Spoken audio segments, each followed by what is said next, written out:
Welcome to Nepali Oral History Project Beyond the Gurkhas. Can you tell me something about you, your introduction? Hi, I'm Sushma Limbu. I'm residing at Romford, Essex, and I've been living here for say 6 years now.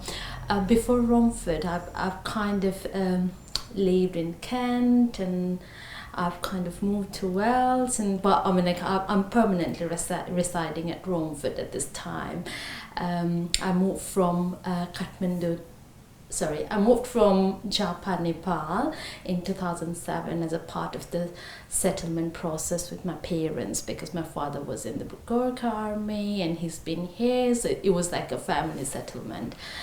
Thank you. Hi, namaste. My name is Shashi and I'm your sister. Talking about me, I'm a dentist by profession and I've been living in Essex since the last 5 years, I'd say. And yeah, when I came in here, this was the first place where I had been living since then. So that's about my introduction basically. Thank you. How about Sushma? What you doing by profession? Okay, my background is in nursing.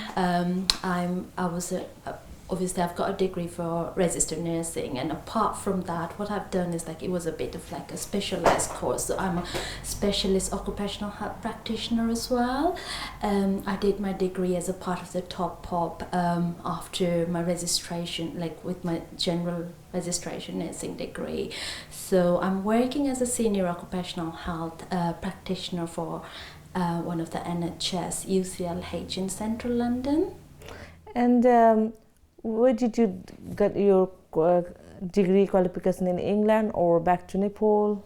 Initially, I did my first registration, nursing registration back home in Nepal, and when I came here, obviously I had to do the overseas nurses program. It's basically just like a conversion to get yourself registered so that you can practice as a general nursing here in UK, which I did it with University of Wales back in 2008.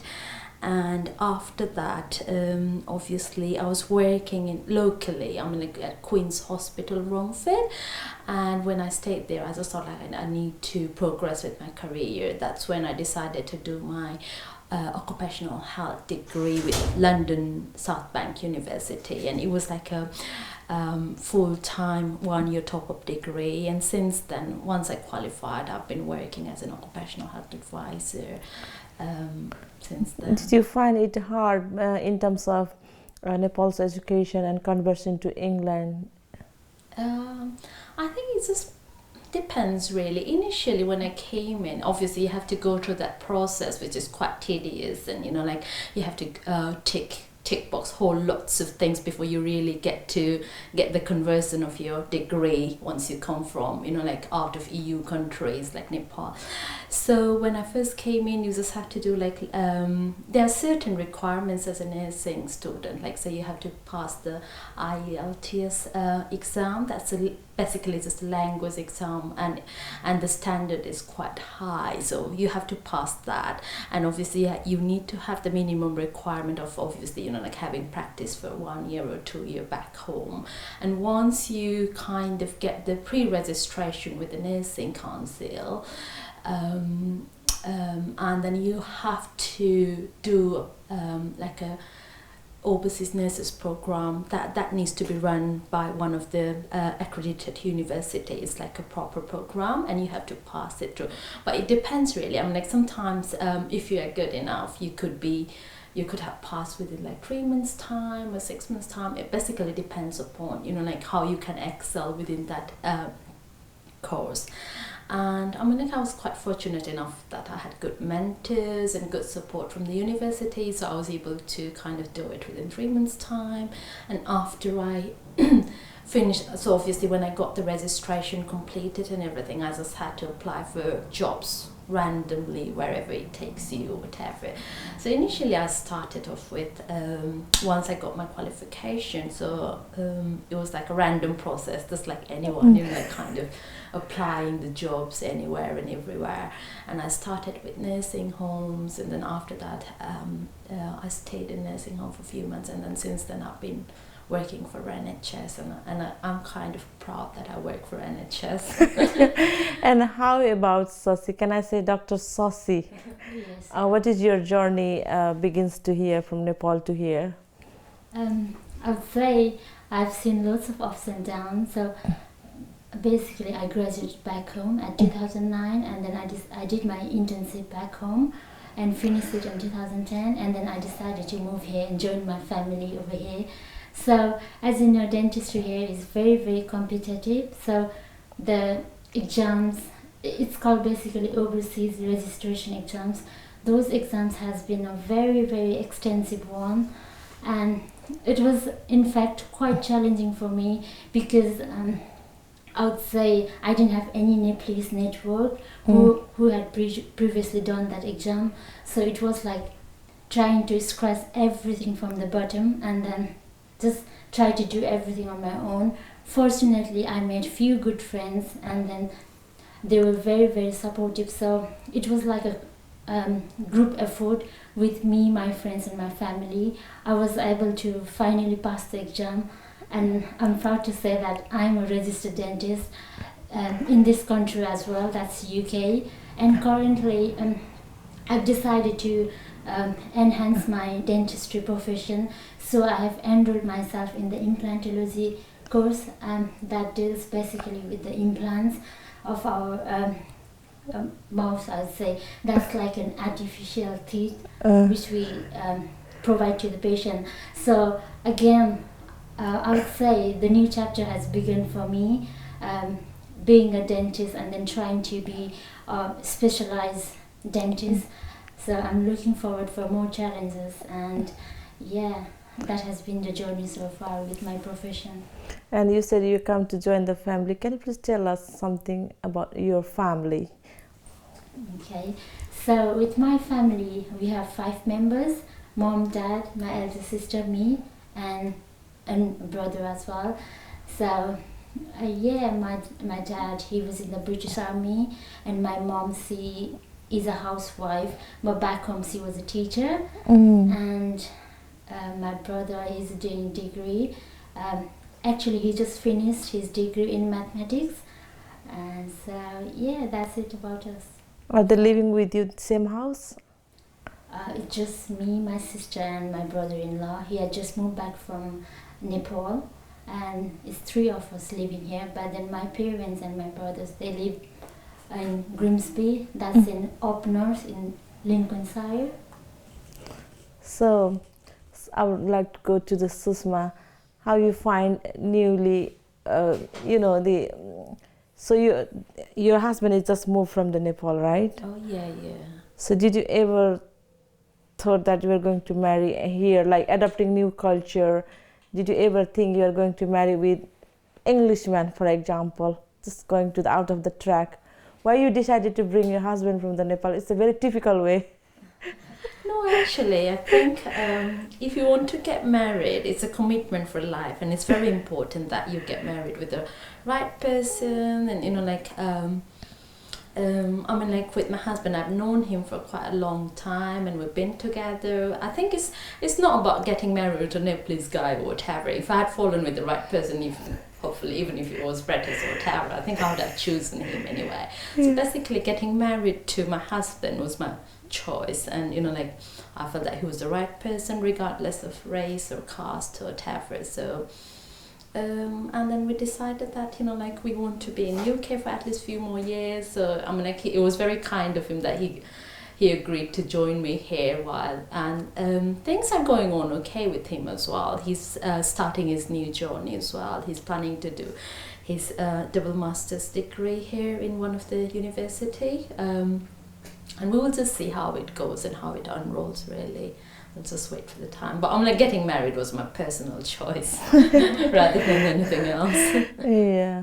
Why I'm asking, because in terms of our culture, people they specific, oh, you have to be the arranged marriage, but I believe your is a love marriage, isn't it? Oh yeah. I think, I mean, like, things have changed over the time, let's put it that way. Obviously,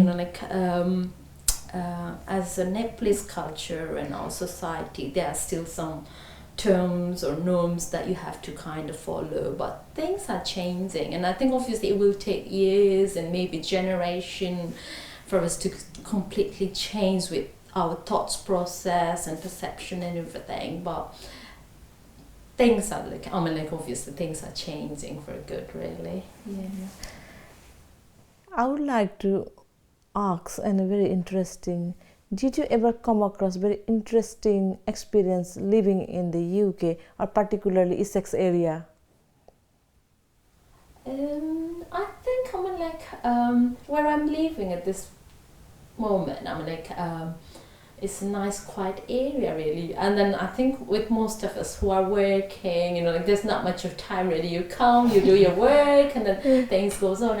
And the community wise, it's okay. It's quiet, the neighbors are good, and I don't have any problem. And I must say that I'm not very much involved with obviously all those meetings and stuff like that's going around, but I think it's a nice place to live in. You do your things. The community is quite good, not too noisy, not too antisocial or anything like that. It's quite good to believe. I appreciate where I'm living. The neighbors are good. The community is fine. You've got access to all these 24 hours tube buses, TFL buses, and the local community center, like the library, the shops, laser center. It's kind of you can just walk. It's just 5 minutes walk from where I live. So I think it's a quite good place to live in, really. How about Sashi's experiences? I would say I've been quite lucky because I've always lived under the guidance of my family, my sister. Like, for example, when my sister came in, she didn't have anyone to support her, so she had to go out and then do her own thing, look after herself, and then make her own place, or I would say right position. But then for me, luckily, she was already here, she was registered, she had a good job, and then financially I didn't have to worry about that because my parents, they were already settled here. So I would say I had less struggle overall compared to what my sister had to go through. And yeah, I was with the personal experiences so far, I feel that I know there is a stereotype feeling that people of Essex, they are quite they are more into fun, enjoyment and things like that. But then our community, I would say they are very, very good. The neighbors, they are excellent. We never had any problems or issues about anyone. I didn't have to personally face any challenges fitting into this community. So I would say it's been good so far. So Sushma, you managed very well within a very few years, isn't it? In terms of, I'm not going very stereotype. This is, you managed to able by a very short period your own house and settle very within a very short period, good profession. Can you please share your this kind of particular your achievement to our older generation? I think I do feel quite fortunate and privileged. I had the good support from, obviously, personally, I feel that family support is very important, which, I feel blessed that I've got parents and family who's always there to help. And then so obviously, psychologically, I would say from family, personal point of view, I'm very stable and, good. And in terms of, career progression, I've always obviously I have put in effort to, you know, like make things happen. I've worked while I was doing my degree. I was still like working over the weekend so that I can pay my bills and everything. And I mean, like along the way, you know, like I've always got good support from managers, colleagues at work, which made things, you know, like possible. And then obviously, you know, like yeah, things have happened. I'm like obviously I have made some plans that I want to get it done over the years, sort of thing. But things have happened obviously with the support of, you know, like families and friends and colleagues and everything. So it was like a combination of everything that happened well over the period of time that has made things happen, really. Yeah. Would you like to share anything to say? Do you have anything to wrap up and anything to say? Yeah, I think, I mean, like, I personally feel that, you know, like UK is a very good country to live in. Things do, you know, like if you want to explore your opportunity, your limitation, obviously once you work hard and if you are kind of planning it in a right way, things do get possible here. You will come across, you know, like people, obviously the world itself, there are some good people and some bad people, but it's all about yourself, how you want to go forward. Sometimes in life, you know, like you might need that extra support, so do not hesitate to ask for it, you know, like with your colleagues or friends or family. And if you are in that fortunate position where, you know, like you might be able to offer support to your colleagues or your family members or whoever, don't hesitate, just help it. It's just about, you know, like every one of us will have to go through that phase where you might be, you know, like say in a very good position, or sometimes you might be in a position where you might not be very strong or whatever. So it's just like be kind to each other and, you know, like try to help each other in every possible ways you can, sort of thing. So that and I think good things always happen to good people, so try to be good and, you know, like just be nice and kind to each other and things should be fine, hopefully. What would you like to add, Sashi? Well, to be honest, you know, every day I feel quite amazed that I'm living in this country, because when I was smaller, I would say when I was growing up, being a college girl, I never ever imagined that I would be living in this country. I always thought that I would work from my motherland back home, basically serving the community, because that was what I always dreamed for. But then nevertheless, you know, life is always full of surprises, and then all of a sudden I knew that my family decided to move in this country, so I couldn't live back without my family, so I just had to come along with them. And then once I started living in this country, I realized that happiness is basically the matter of choice, and if you push yourself to believe in yourself, then things will only get better from there. So now I've moved in this country, I've started to love the culture of people and everyone, and then I'd say I have become more open to so many things. So things are changing, and I believe that's only for the good. So yeah, I would like to say to everyone that believe in yourself. That's the very important thing, and keep on pushing yourself every single day, because sky is only the limit. You never know where you can reach, and then yeah, that's it. Before I go close, I just wonder, did you ever miss your home country? Oh, definitely, very much. In fact, we try to travel back home at least once a year, because I would say we had a very close-knit community, as well as we had an extended family members with lots of cousins, uncle, aunts.